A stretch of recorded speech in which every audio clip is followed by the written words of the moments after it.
All right, welcome everybody to our Join a Committee webinar for SGA.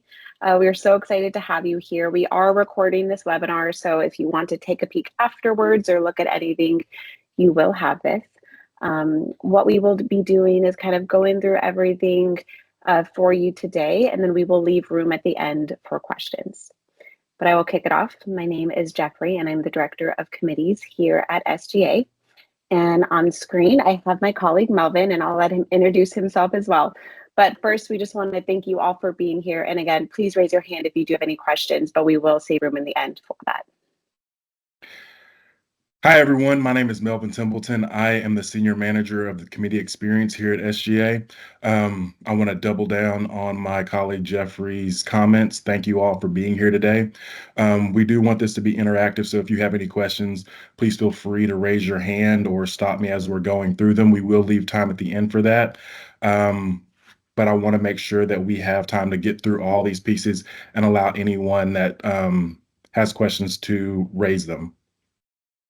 So I want to start off by going with the SGA mission, and it's SGA's community of professionals working together to advance the natural gas industry through education, innovation, and communication.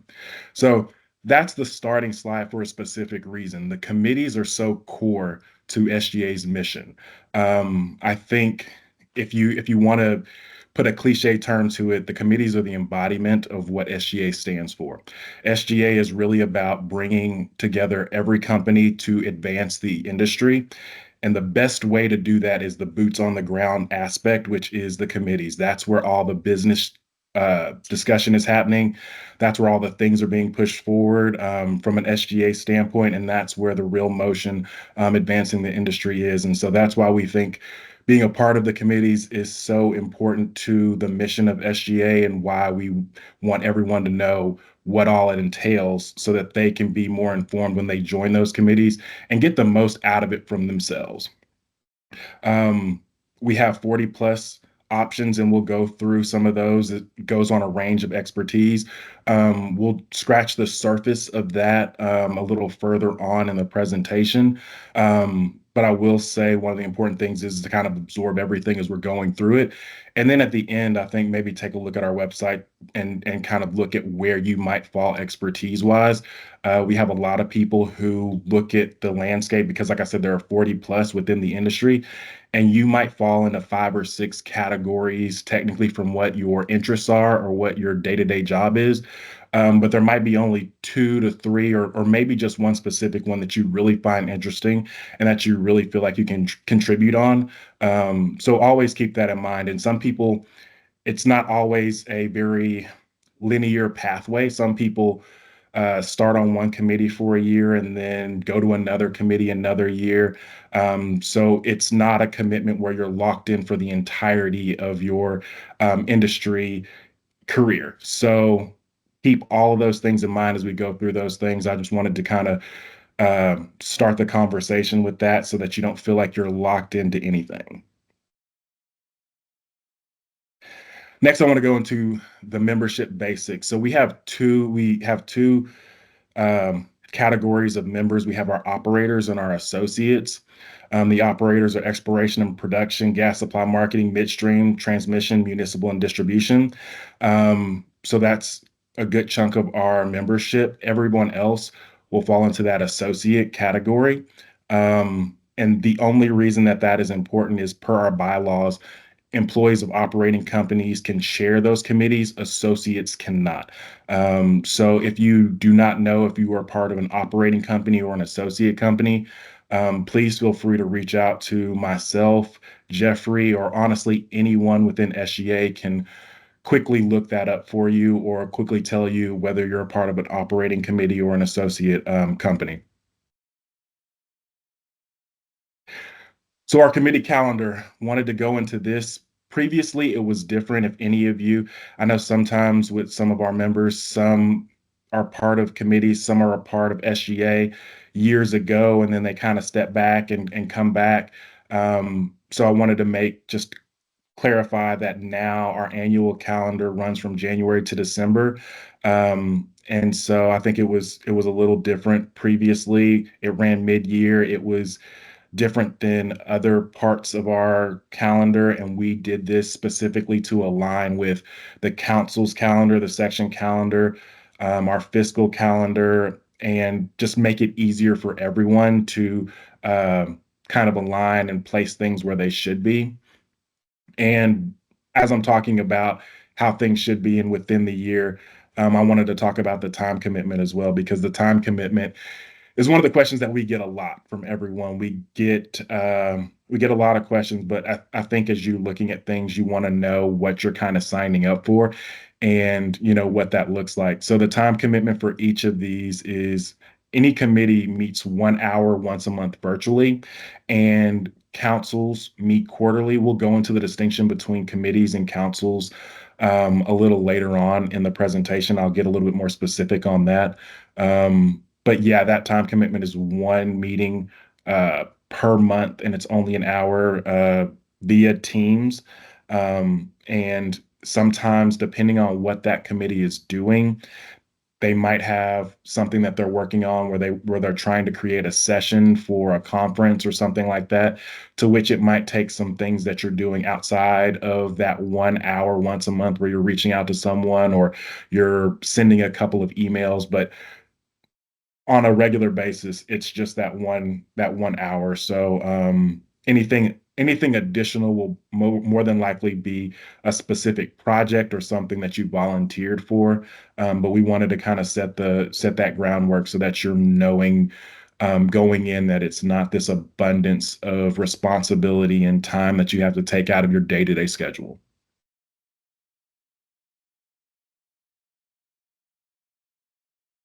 So the three primary functions of a committee are discussing the business trends, sharing function area challenges, opportunities, and best practices, creating learning opportunities to expand function area learning and expertise for the benefit of the broader membership base and the industry, and provide leadership experience and career growth for committee members. So I'm going to break that down for those three bullet points. That first one is discussing business trends. So that's one of the things that so all of you guys, there's a corporate membership that comes with SGA. And so when a company becomes a member of SGA, all of their employees get membership. And one of the things that the person, and normally that person who makes that decision is CEO, a high up SVP, and what they want is for their people to be discussing the business trends so that they can bring those things back to the company. They want you all seeing, what are the best practices for this area? What are ways to adhere to certain laws? And they want you bringing that back. So those business discussions are really important. And that's one of the key things that we want discussed in those committees. The second is sharing. That second bullet point, the summarization on that is really just the sharing of those best practices and sharing of information. When we talk about SGA, we're talking about moving the industry forward, and we can't move the industry forward if we're continuously recreating the wheel. And what we want is for everyone to be in one place so we don't have to recreate the wheel. We can share the wheel. And that last piece is less about the functionality of the committees and what the purpose is, and more about the you. Like, this is how we bring um, something special to your experience, and that's providing that career growth. And I'll go into that a little bit more in depth later on in the presentation. But what that really means is, what are you getting out of it? We want to make sure that this is beneficial for you, because though you might be told to be on committees or you might have interest in it, if you're not getting something out of it from a career standpoint, from a how does this benefit me on a day-to-day basis at my job standpoint, then you're not going to be participative. You're not going to attend. And we want to make sure that you are fighting to attend, that you move things in your calendar to be there if you have to. And we want to make sure that you have such a great experience and you see such value in it that you never miss a committee meeting if you can help it. So I love this slide because I think a lot of times when, we go through some of these things, we explain a lot about what goes on with these committee meetings, and they're virtual and they're held via Teams. And so one of the things people always go is, okay, I hear all the things that you're saying. what does that look like when it's done successfully? Because I think a lot of people's minds like to say, okay, this is what that, what it looks like when I pass that finish line. How do I get there? And I think it makes it an easier pathway in their minds. So we like to set that standard and set that framework in the beginning so that you know what what success looks like so that you're always, striving for that. So that ideal committee has clear committee purpose, strong collaboration of topics and ideas with a clear focus. So again, strong collaboration of topics that really goes back again into those business discussion pieces, achievable, tangible outcomes that drive personal fulfillment for the and value for the committee members. Again, that goes back into what are you getting from it. Focus on achieving a limited number of outcomes directly linked to and supporting of achieving the association strategic plan. So that's going to be something that your chair of that committee and that committee come up with as a whole. But one of the things that we're striving for, especially when you talk about that ideal committee, is setting framework in the beginning of the year and kind of having a vision of where you guys are going and what you guys are doing. And if you guys have any um, tangible pieces that are going to be worked on or any projects that you're going to be working on, it more likely than not will come in the beginning of the year so that you have a better timeline of what you're looking at. It won't be something where it's like, hey, this needs to be done within the month. We're going to give you guys clear vision of whatever that looks like. And so, from your standpoint, the expectations of a committee member, given all those things of what a successful committee looks like, high engagement, knowledge sharing, participate in content delivery if that is being asked, and that regular monthly meeting attendance. And so, again, going back to 1 hour once a month. So that's collectively 12 hours within a calendar year. It's a very small blip in time, but it can be very impactful not only for the industry but also for your day-to-day jobs. We say high engagement and knowledge sharing because we want people being extremely attentive in those meetings and honestly bringing whatever they can to the table. I think we've seen that in the past. I think, at least in my experience in these past years, there have been a lot, and we could probably dive into this pretty deep, but I've seen a lot of laws being passed, and especially in certain states, and then companies kind of having to shift how they do some of their documentation and do some of their things so that they can adhere to these laws. And I think one of the greatest things that I've seen is just in real time, some people just go, from different companies go, oh yeah, we that law was passed with us, or we've always had that in place, and this is how we go about it in a certain way. And so I've seen people connect and just say, hey, let's catch up after this meeting, and I can show you the paperwork we do, I can show you the forms, I can show you the way we do this. And that's honestly, like I said, that's quintessentially what we want from your participation and your engagement within the committee structure. So again, why participate in a committee? Again, like I said, I want to really hit on those pieces that are beneficial to you. I want to make sure that anyone who participates in a committee, um, they have a fantastic experience and they're really learning and growing. So we talk about the professional abilities that are created, developed, and honestly sharpened. So we look at collaboration, proficiency, and accomplishing goals, refine natural work skills, diversify personal network, bring in new ideas and strategies to your job, and expand strategic mindset. Those are things that are done on a daily basis with the committees. And honestly, if you have people who work up underneath you or colleagues that you think can benefit from some of those pieces, we see a lot of times where supervisors will have certain individuals on their team join committees just so that they can practice some of these pieces. Um, Sometimes it's part of their goals where they are like, I need you to get better or more proficient at something. And they give them access to our committees and let them pick one and be a part of a committee just so they can get that work outside of their day-to-day function. And since I said that, I'll just kind of back up. I've also seen from some of our member companies, they'll see someone who they think has leadership potential, and they'll put them on a committee so that they can become a chair to see how they facilitate, to see how they delegate, and to see how they're able to interact in that leadership position so that they can give them what would be considered kind of a trial run, a non-committive trial run at leadership, to see if that's the right move. Again, we see that all the time, and even if it doesn't necessarily work out, they see what that person's able to do and how they can develop them to be that leader of tomorrow.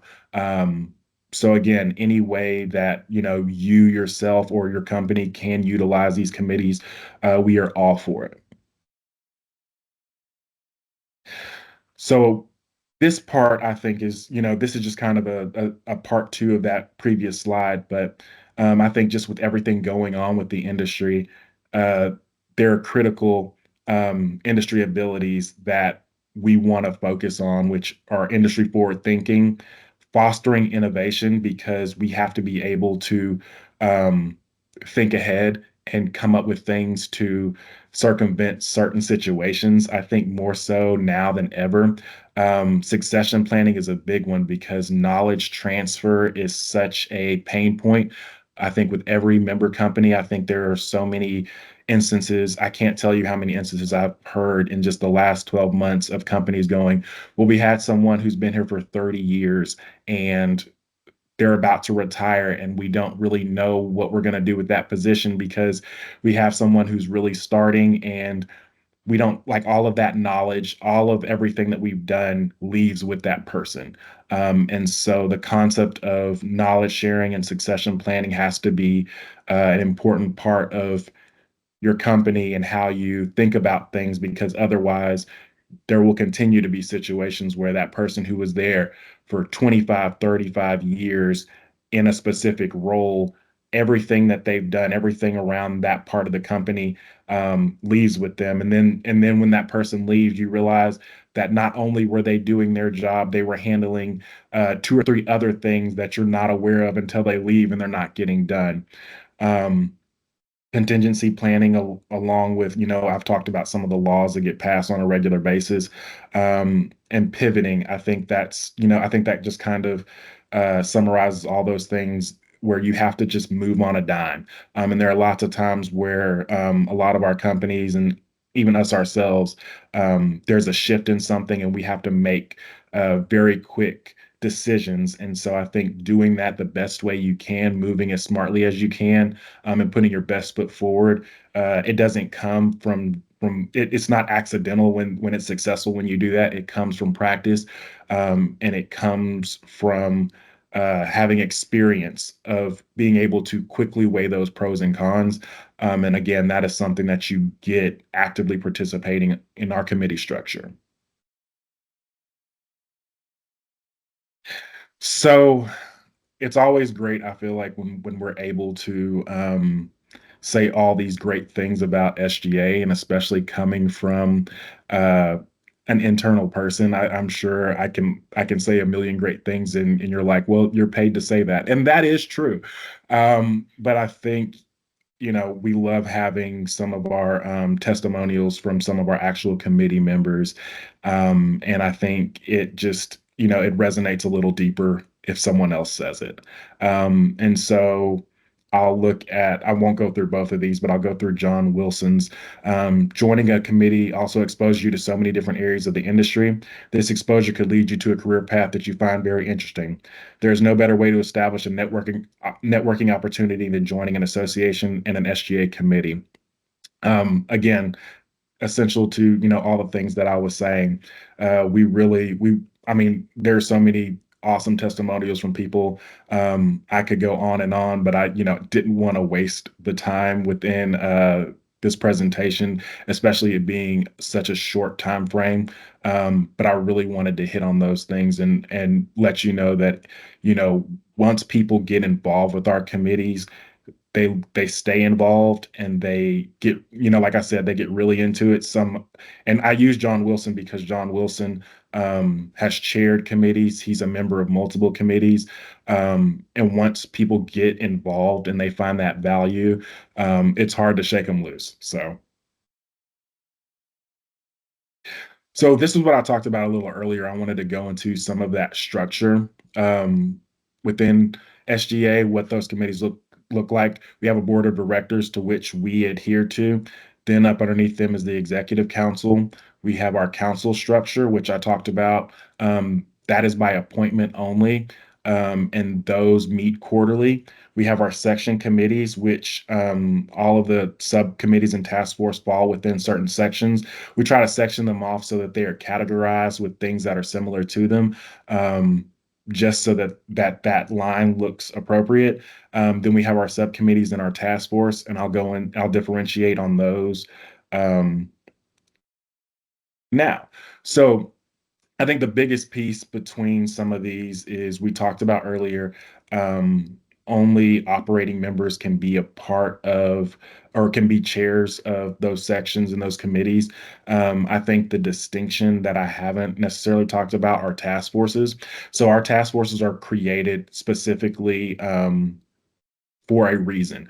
It's normally so that they can complete a task or create a booklet, create a one pager that is important to the industry. And task forces aren't a part of our bylaws, so they don't adhere to the same structure as the sections, committees, councils, and board.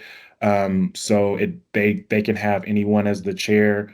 And they're normally disbanded after they complete whatever task that they were working on.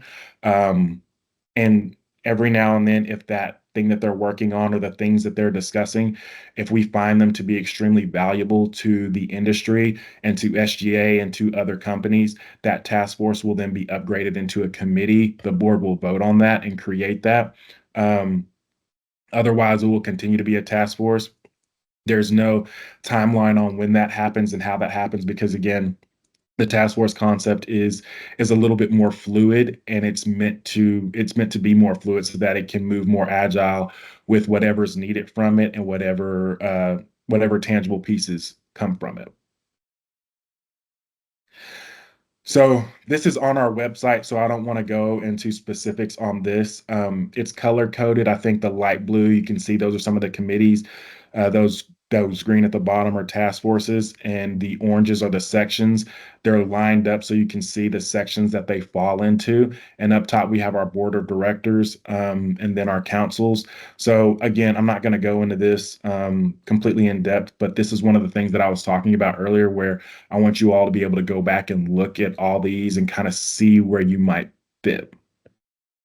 Just because we're running low on time, I'm not going to hit on this too much, but this is our 2025 conference calendar. And um, I would definitely suggest going and looking at this particular piece and then seeing what conference do I fall up underneath. Um, we have a lot of conferences, and one of the things that we found was very helpful was to put the who should attend. And so if you go on our website, you can find this same image and look at what field you're in or what committee you're on or what committee you would like to be a part of or what field you have interest in, and kind of find the conference that best fits you.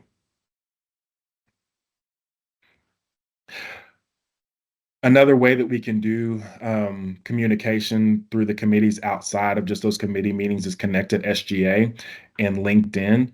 Um, we share out agendas, documents, minutes from those committee meetings on connected SGA.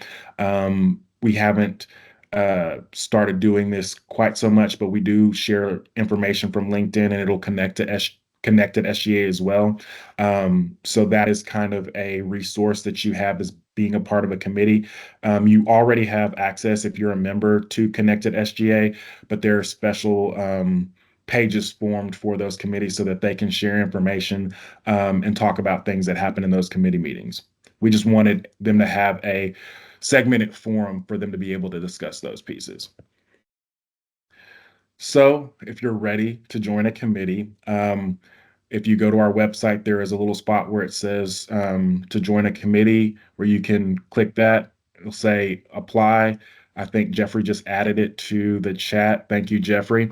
And then you can click that you're interested. There's a whole onboarding process for new members and getting you acclimated to what that new year looks like. And you'll go into that. Someone will reach out to you after you've uh, put your interest. But and that's a whole nother thing in and of itself, but this was just kind of to scratch the surface and give you what you might need to push you over on the edge and go ahead and apply, because I think anyone who's a part of this webinar right now has already shown some interest. I think you're just trying to figure out where you might be placed in that, and maybe had a few questions about things. So um, with that, I have the question slide, and I know we have a few minutes. I wanted to stop and see if there were any questions that I did not cover that me and my colleague Jeffrey might be able to help with.